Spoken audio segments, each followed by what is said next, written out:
primeiro lugar, o tema, o que somos e para onde vamos, é a condição fundamental, digamos, da reflexão histórica.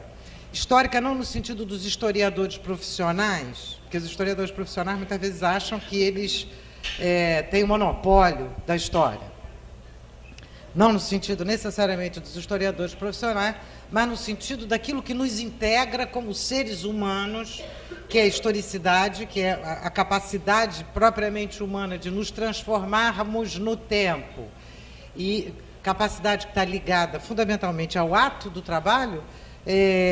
Então, portanto, essa reflexão histórica é absolutamente fundamental, sobretudo numa quadra como a que nós vivemos e, em especial, nas circunstâncias que nós estamos vivendo atualmente de crise, que até aqui parece ser vivida pela maioria como uma marolinha, mas não me parece que se limite a uma marolinha, né? Nós estamos vivendo, me parece, um período de mudança importante, conjuntural e estrutural dentro do capitalismo que merece ser levado em conta. E Caio Prado o conjunto de autores que vocês selecionaram é o conjunto de autores com os quais eu já venho trabalhando. Então, antes de entrar no Caio Prado, vou dizer a satisfação disso aqui, a angústia também, porque esse já é um projeto que eu venho acalentando, inclusive na Politécnica, de fazer uma grande retomada dos nossos autores clássicos para pensar o que é o capitalismo no Brasil. Nós somos, como sempre, anões, né? Para que a gente consiga, cada geração é uma geração de anões que nasce e tem de reinventar tudo. Para que a gente consiga enxergar mais longe, a gente precisa criar alguma coisa. Mas se a gente sobe em ombros de gigantes, como os nossos clássicos, talvez a gente consiga ver mais do que a nossa estatura medíocre permite. Então, os nossos clássicos são exatamente esses gigantes a partir dos quais nós precisamos olhar além do que eles viram. Esse é o problema.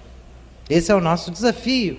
O que eles enxergaram e que eles nos oferecem são as condições para pensar, mas nós temos a obrigação de ir além deles. Nem que seja um tantinho mínimo, mas é esse o ponto. Então, Caio Prado Júnior é um autor emblemático por várias razões. Tem um livro muito interessante que acabou de sair, do Lincoln Seco, que se chama Caio Prado Júnior, um pensador revolucionário, alguma coisa assim, não sei lá, revolucionário, e é muito daquela coleção pauliceia da Boitempo, que vale a pena ler porque faz um panorama grande da obra dele. Caio Prado é um ícone, uma referência historiográfica e teórica nacional das mais importantes. Todas as citações tendem a remeter à tríade, que, aliás, é uma tríade insuficiente, né? Mas para vocês verem o peso de Caio Prado, que é Caio Prado, Sérgio Buarque de Holanda e Gilberto Freire. Essa tríade é considerada como a tríade formadora do Brasil moderno e contemporâneo. Lógico que essa tríade é insuficiente, isso é muito apresentado na história como sendo a base da historiografia geral, mas ela desconsidera outros autores, como qualquer etiqueta dessas, por exemplo, desconsidera Florestan, desconsidera outros pensadores importantes, mas para a gente ter a dimensão do peso de Caio Prado. Por que essa importância de Caio Prado? Quem foi Caio Prado? Bom, Caio Prado é filho de uma das maiores famílias paulistas, de grandes proprietários industriais. Caio Prado é filho da grande burguesia paulista. Família quatrocentona, educação familiar esmerada, como só ia acontecer para os filhos de tão ilustre ascendência, educação no exterior, equitação, etc. Caio Prado é o filho dessa família. É bem verdade que essa família já tinha alguns trânsfugas, então não era uma família assim tão bem comportadinha, apesar de ser muito rica. Mas Caio Prado vai ser certamente o mais trânsfuga dos trânsfugas, porque uma coisa é uma família riquíssima ter um monarquista meio piradinho, né? Outra coisa é uma família riquíssima ter um comunista na família.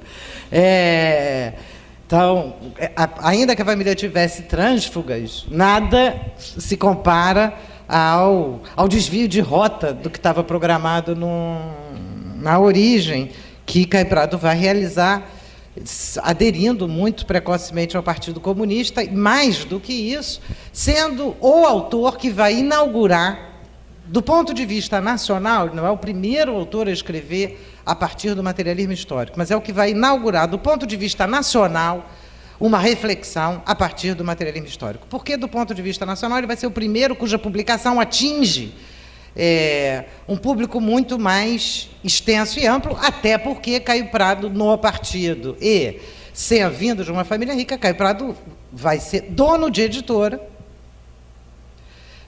vai ser o dono da editora Urupês, que publicava Monteiro Lobato, e da Civilização Brasileira. Civilização Brasileira, não. Brasiliense. Não troca, estou trocando tudo. Civilização Brasileira Carioca. Editora Brasiliense, em São Paulo. Que são as duas grandes casas editoras que vão enfrentar, digamos assim, que vão ter um projeto editorial de cunho civilizador e popular. Então, portanto, Caio Prado, ele recebe, ele está na confluência exatamente de alguém que recebeu essa informação cultural que é reservada aos setores mais finos da classe dominante, né? E, por outro lado, é o que vai colocar esse conhecimento, ele não vai abrir mão desse conhecimento, por sorte, e vai colocar esse conhecimento a favor da reflexão sobre a realidade brasileira. Então, a ênfase, a virada do Caio Prado, ele é o grande introdutor, do ponto de vista nacional, de uma reflexão baseada no materialismo histórico. Há outros autores antes dele, autores mais diretamente ligados ao Partido Comunista, portanto, a ideia aqui não é ficar inventando os primeiros, né? Mas tentar localizar a importância dele. Eu não vou trabalhar aqui a trajetória do Caio Prado. Eu vou centrar no livro A Revolução Brasileira em algumas questões. Daqui a pouco eu vou apresentar. Mas é só para a gente ter uma ideia de quem foi Caio Prado. O que me interessa hoje na discussão sobre o Caio Prado? Provocação pura e simples, levem isso nessa conta. O Brasil hoje é um país exportador de capitais. Exporta capitais não apenas para a América Latina, exporta capitais para o Iraque, exporta capitais para a África, etc. Tem um banco chamado BNDES, que ninguém sabe até hoje o que quer dizer o S, deve ser da sacanagem, né? Mas tem um S que é um banco de suporte à expansão e à multinacionalização do capital de origem brasileira, além de apoio à escala de concentração do capital no Brasil. Neste sentido, como é que a gente entende isso? Como é que nós vamos entender a colônia colonizadora? Esse é um desafio nosso, não é do Caio Prado. Portanto, a gente é que tem de pensar nisso para a frente. Estamos diante de um país imperialista? Provocativamente, eu venho dizendo isso, provocativamente. É muito provocador, acho que a gente vai ter de avançar isso. O Rui Mauro Marini propôs, na década de 60, também seguindo, né, em parte, os traços do Caio Prado, em parte outros traços, porque o Caio Prado, o Rui Mauro já traz todo um aporte, inclusive trotskista, do Trotsky para essa análise, o desenvolvimento desigual e combinado, enquanto no Caio as coisas estão mais chapadas, né? No Caio é lá e, portanto, cá. Já no Rui Mauro Marini e no Chico de Oliveira, a gente já vai encontrar um movimento nessa relação. O que não retira o fato de que foi ele o primeiro e que era preciso que alguém fizesse para que o próximo conseguisse. Mas, então, o Caio Prado dá uma pista interessantíssima com relação ao imperialismo, no caso brasileiro, mas na reflexão dele não tem saída. Se vocês lerem esse texto, o que ele vai dizer? O imperialismo não é algo externo na sociedade brasileira. Nunca foi. É interno, imbricado e constitutivo. Daí que, na Revolução Brasileira, ele faça uma crítica devastadora ao conceito de burguesia nacional, que nunca existiu para ele. Existe uma burguesia brasileira. Os estrangeiros burgueses se nacionalizam muito rápido aqui, para ele. Felizes da vida, são integrados burgueses sem nenhum problema. Vão perseguir o lucro e explorar o trabalhador? Muito bem. Portanto, essa experiência exportadora brasileira nunca sofreu concorrência do imperialismo. Ele brigando com a tese do Partido Comunista agora. Né? Nunca sofreu concorrência do imperialismo. Ao contrário, o imperialismo é acolhido de braços abertos por essa burguesia.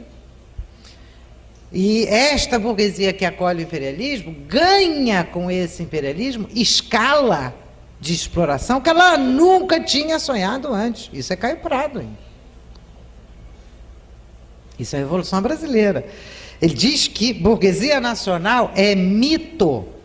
A palavra é mito. Porque ela não nunca foi nem feudal, nem há nenhuma burguesia nacional anticapitalista. Anti-imperialista, desculpe, anticapitalista, né? Seria impossível. Anti-imperialista. Diz que não tem nenhuma, tem até briguinha assim entre um setor da burguesia brasileira com o imperialismo, mas é briguinha, coisa de comadre. No fundo, eles estão inteiramente de acordo. E mais, os grandes latifundiários, os grandes proprietários de terra não têm nenhuma contradição, nenhuma amizade fundamental com o imperialismo. Se há alguma contradição, é entre esses grandes proprietários agrários, para Caio Prado,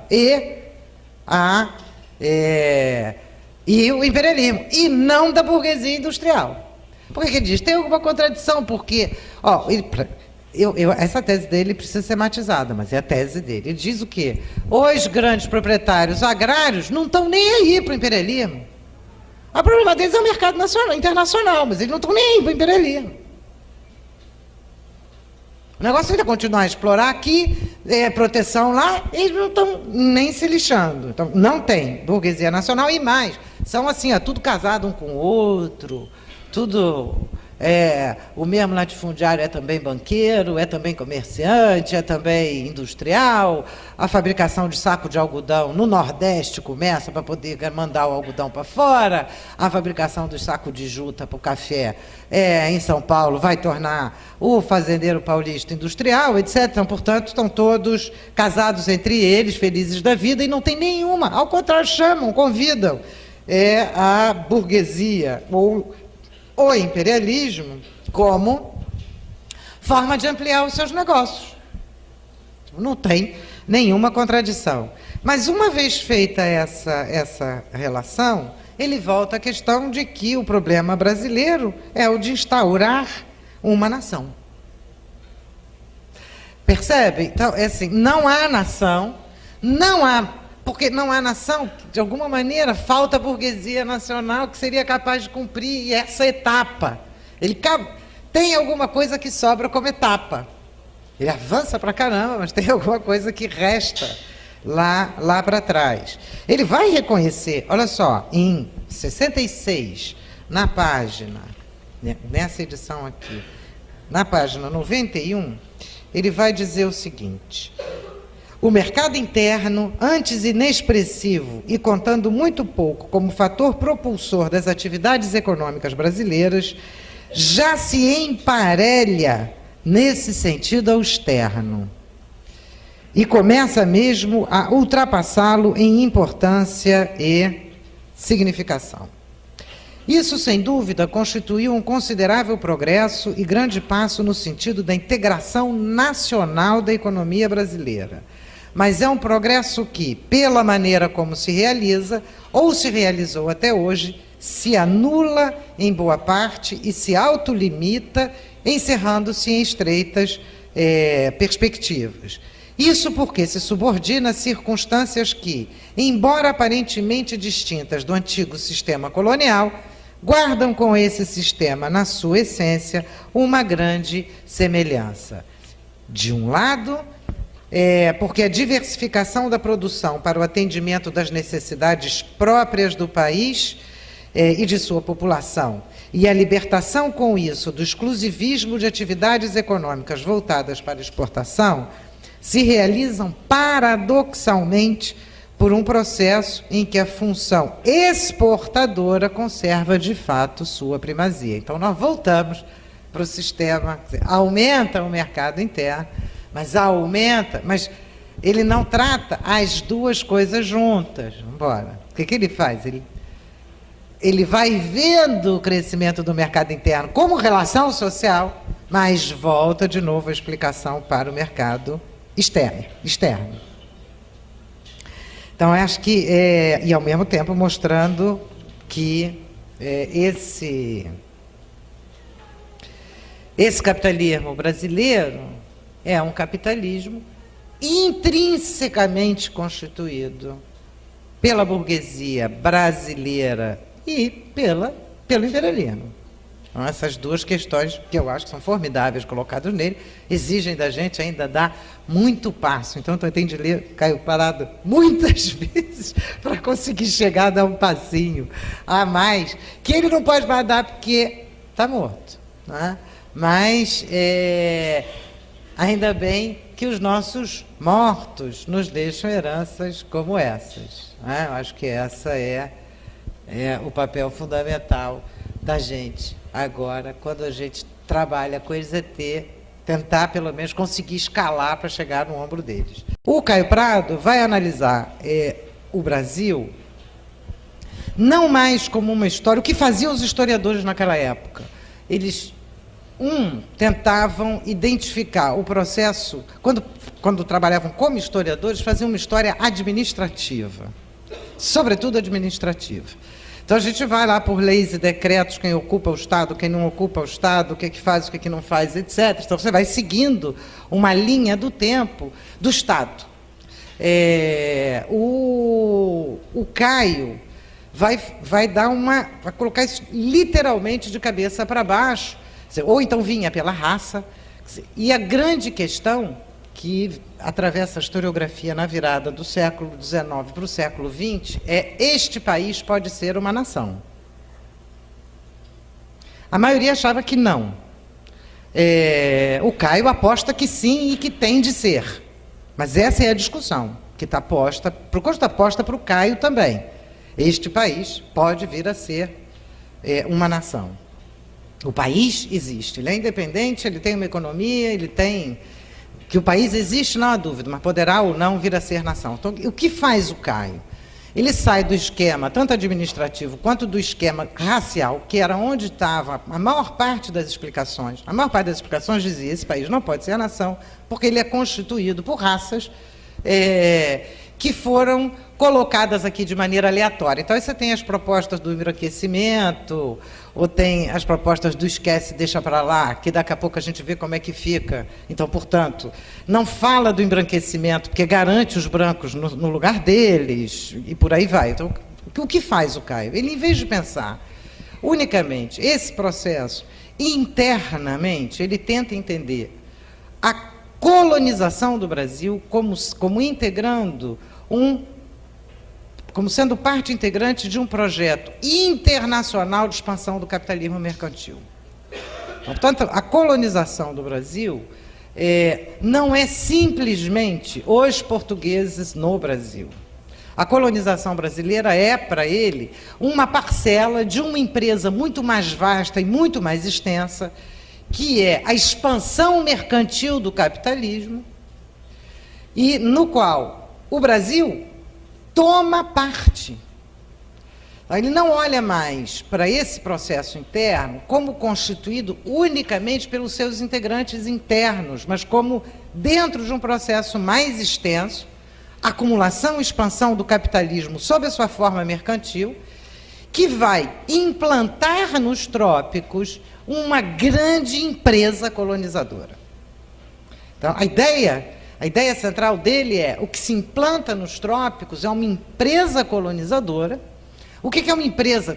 Tem A racionalidade da empresa, que é a racionalidade do lucro, é voltada para o mercado, não é voltada nem para a subsistência dos trabalhadores lá, nem para o mercado interno, nem para satisfazer as necessidades internas desse local, é voltado para satisfazer o apetite do lucro dos empresários e dos empresários externos. Então, são empresários internos e empresários externos.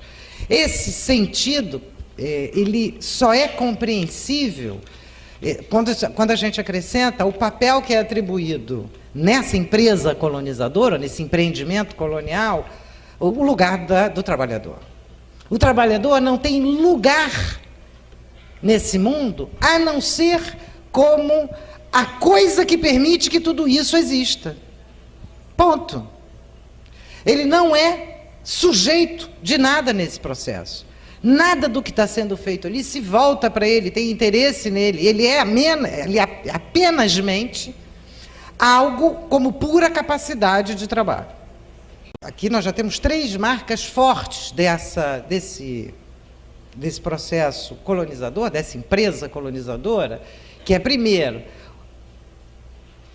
ela é colocada como empresa, ela tem de ser lucrativa, ela é voltada para o mercado externo e ela é avassaladoramente devastadora dos trabalhadores. Essas 4 características, reparem, estão desde a fundação para o Caio Prado, desde as origens, das mais remotas origens, ainda que cada um que está lá participando do processo, cada senhor, cada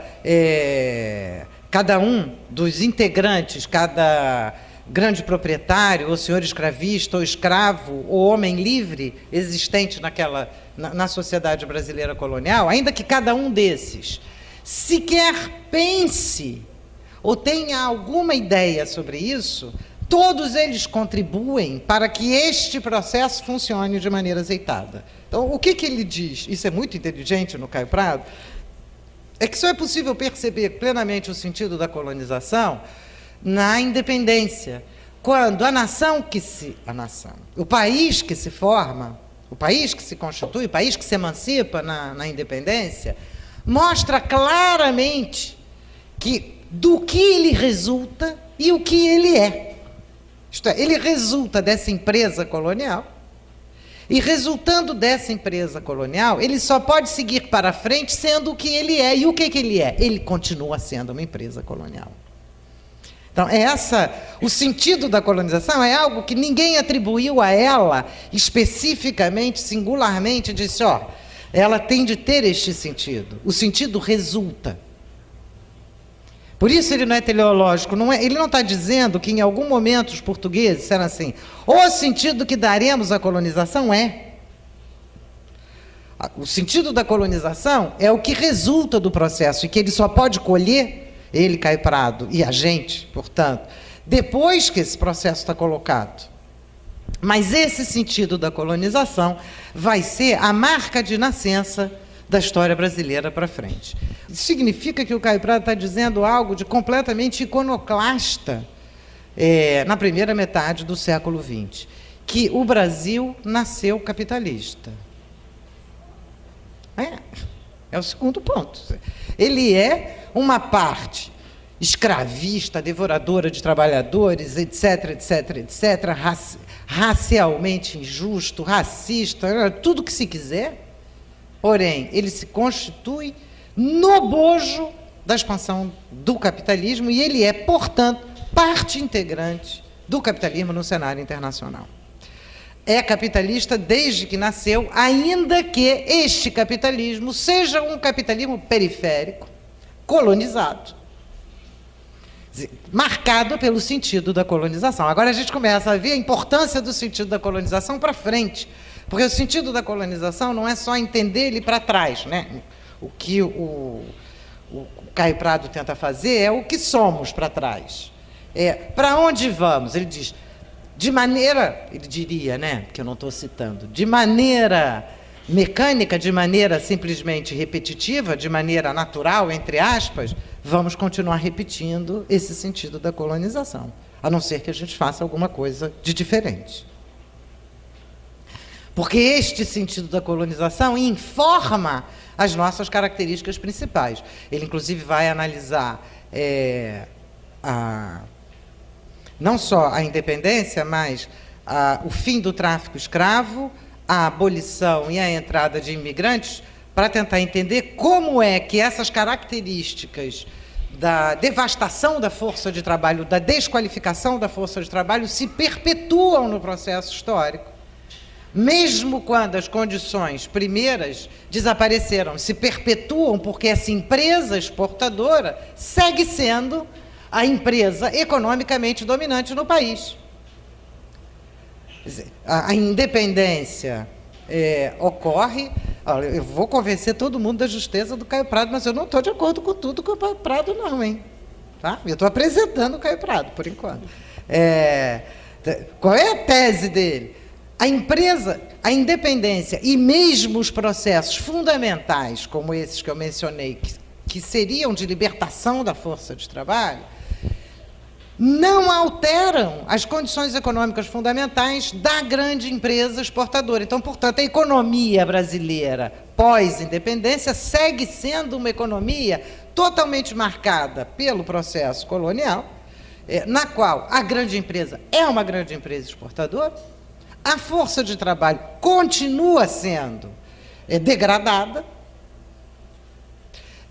a produção não objetiva satisfazer necessidades internas, mas o apetite de lucro dos empresários, que podem ser brasileiros, estrangeiros, etc.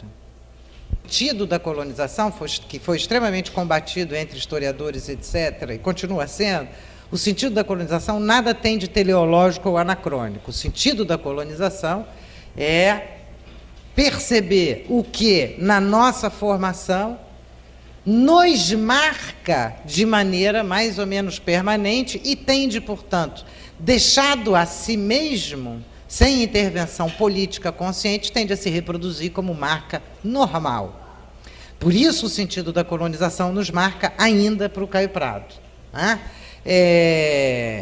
Então, não é porque o sentido da colonização vai se repetir eternamente, vai se repetir enquanto essas formas de dominação estiverem colocadas como tais. Um problema, eu considero a tese do sentido da colonização preciosa. Preciosa na sua capacidade de formulação, preciosa no que ele coloca como exigência de pensar que não é apenas uma quantidade econômica, não é apenas, é uma forma de ser. O que ele está tentando trazer é uma forma de ser social que está acostumado a maltratar o trabalho para ter lucro. E tanto melhor se o lucro é no mercado internacional. Então, essa genialidade do Caio Prado, e essa exigência que ele coloca para a gente, é uma exigência fundamental. Se Caio Prado abre, inaugura, exige da gente uma reflexão para além dos limites nos quais até então os intérpretes do Brasil, os leitores do Brasil, os intelectuais brasileiros e os seus partidos estavam colocados, e isso é para a gente um elemento fundamental, um limite, algo, ele também introduz na historiografia, e a partir dele, uma noção de incompletude do capitalismo brasileiro, agora do capitalismo brasileiro. Não mais uma incompletude de que não há capitalismo, mas do capitalismo existente. E a incompletude é o mercado interno. Lógico que depois ele vai refinar isso, vai apresentar com melhor, vai apresentar com mais cautela, mostrando que do que se trata para garantir o mercado interno brasileiro. Reconhecer a importância da força de trabalho, salários dignos, direitos, é disso que se trata para ele. Melhorar a condição salarial, etc, etc, etc. Mas como para ele um capitalismo desenvolvido é um capitalismo de mercado interno, no qual muitas necessidades são satisfeitas, enquanto isso não tiver colocado, ainda que capitalista, é um capitalismo, digamos assim, capenga. É um capitalismo com pendências, é um capitalismo com dívidas, num primeiro ponto. Então, essa é a primeira, eu diria que, para mim, é o elemento mais importante, pessoalmente, das dificuldades que abre o Caio Prado Júnior. Agora, tem alguns outros temas, né? Porque essa caracterização do capitalismo brasileiro, agora vamos juntar o capitalismo brasileiro com o sentido da colonização. Essa incompletude ou digamos, essa marca característica do capitalismo brasileiro deriva do fato de que ele reproduz sempre o esquema da colonização. Sempre a empresa exportadora, modernizada, tecnologizada, agora não mais exportando só café. E ó, que ele não entrou ainda, ele nem sabia do etanol, né? Nem tinha ideia do que podia, nem soja. Estava começando a soja. Café, açúcar. Qual é o tema dele? Ela está sempre voltada para fora, essa empresa voltada para ela se moderniza, ela avança, ela se industrializa, ela vai inclusive abrir espaço para o mercado interno aumenta, tudo isso acontece.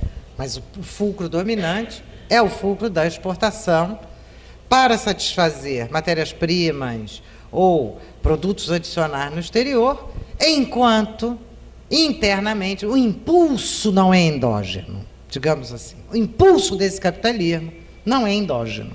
Ele é sempre exógeno, ele está sempre colocado do lado de fora. Então ele vai colocar isso o tempo inteiro. Isso é repetido em cada análise que ele faz, essa marca do sentido da colonização, essa marca da colonização brasileira se torna como uma cicatriz que atravessasse o corpo inteiro da economia e do povo brasileiro, não uma cicatriz que se modifica quando alguém cresce, que ela perde importância relativa. Ela está o tempo inteiro crescendo junto com a própria expansão do capitalismo internamente.